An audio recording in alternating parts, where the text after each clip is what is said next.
தம்பி, ஏன் ஓடுறீங்கன்னு கேட்டீங்கல்ல, இதுதான் என் தேவை அப்படின்னு எவனோ ஒருத்தன் சொல்றான். ஆமா சாமி, அதுதான் என் தேவை அப்படின்னு நானும் சொல்லிக்கிட்டே ஓடுறேன்.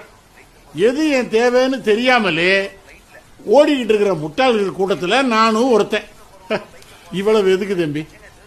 நீங்க உங்க அப்பா சம்பாத்தியத்தில் 70 ரூபா கொடுத்து நம்ம கடையில் முடிய வெட்டிக்கிட்டு இருக்கீங்க. நாளைக்கு நீங்களே சம்பாதிக்க ஆரம்பிச்சிங்கன்னு வச்சுக்கோங்க, 150 ரூபா கொடுத்து வெளியில போய் வெட்டுவீங்க. அந்த எக்ஸ்ட்ரா 80 ரூபா உங்க தேவைக்கு அவசியம் தானான்னு நீங்க யோசிச்சா போதும். என்ன சொல்றது? யாருக்காக ஓடுறோம், எதுக்காக ஓடுறோம் அப்படின்னு தெரியாமலே நம்ம ஓடிக்கிட்டே இருக்கோம். நம்மளை விரட்டுற கூட்டம் மட்டும் விரட்டி விரட்டி நம்மளை ஓட வச்சுக்கிட்டே இருக்கு.